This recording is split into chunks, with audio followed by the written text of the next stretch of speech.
Hi there, Taurus. Welcome to your August 2024 love reading for singles. It's Raina here.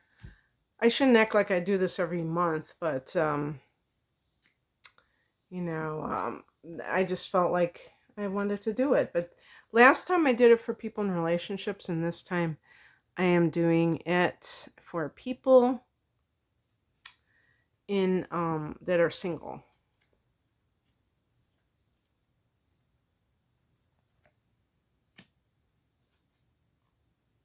Ooh, this is the last card I got, so that's pretty good.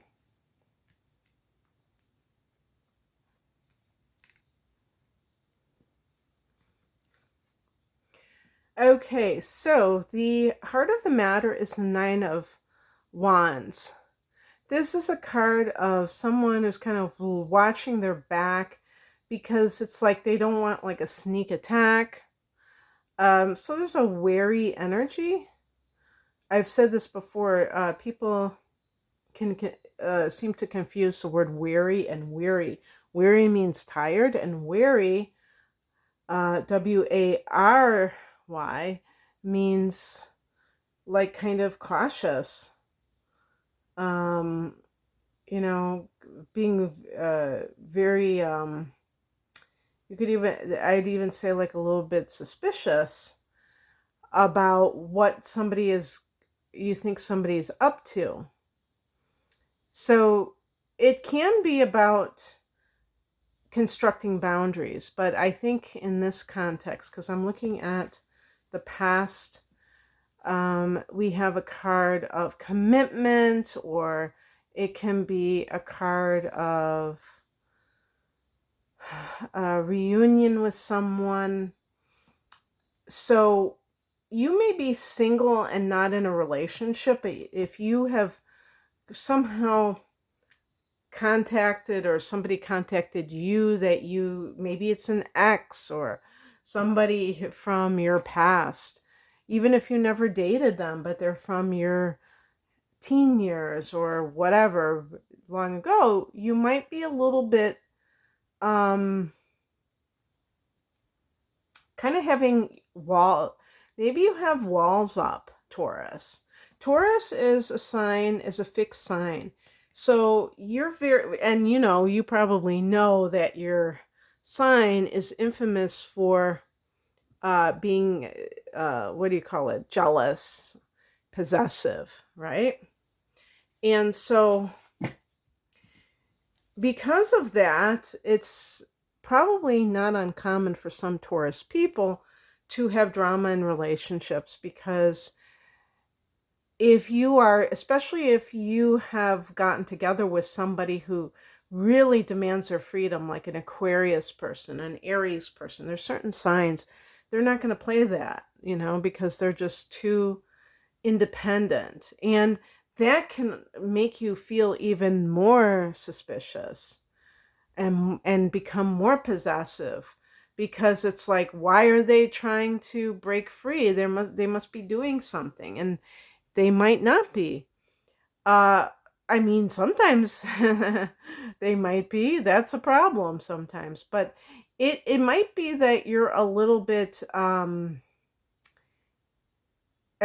stung by a past relationship. And the energy that's coming in is the Seven of Swords. So this is something where there might be some kind of sketchy stuff going on.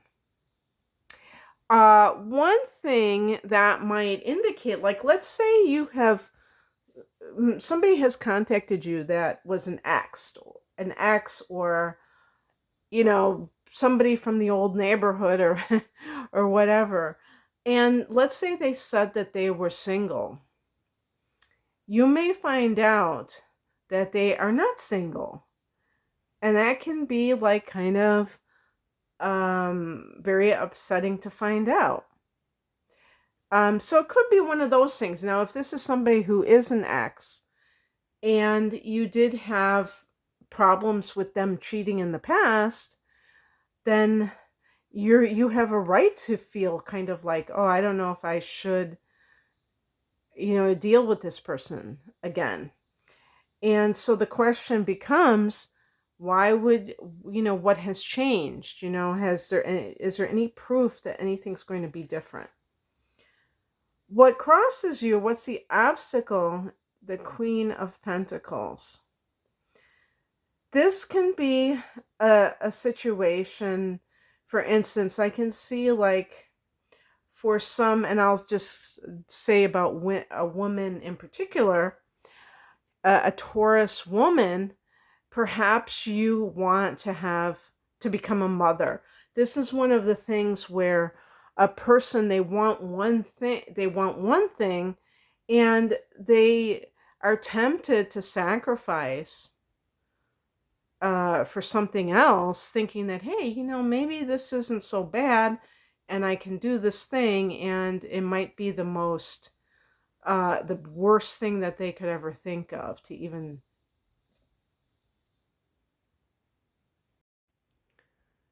Like toxic femininity, the gold digger, that kind of thing.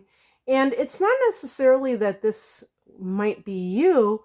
Maybe it has to do with that card of someone else that is in that person's life and that you would have to contend with. Maybe it's the mother of his children that you would have to contend with, because in between you and him, he had a marriage or a serious relationship, and there were children involved. But it's really about how do you, what are your, in some cases, this could be with Taurus, like an ungrounded type of mentality where you're not really doing things for the right reasons, and it affects all areas of life, including like your love life. And who knows, maybe you're tempted to cheat. You've reunited with someone, and you find out that they're in a relationship, and yet you don't care. So that would be that kind of negative energy that is not really the kind of thing that you want to bring into a relationship. The outcome is the Lover's card. Now, the Lover's card can be that somebody hooks up with someone that they are becoming intimate with. And that's always a possibility. But this is also a card of choice. So for some people, you may have to choose between having some type of relationship, or the type of relationship that you know is the kind of relationship that is above board, not something that is sketchy, shady. You kind of have to, go and hide and do these things. That isn't, if you're in that kind of situation, think about if that is a good foundation with which to build a relationship. Okay, that's what I have for you. I hope that this resonated. If you would like a private reading, the link is below. Take care. Bye.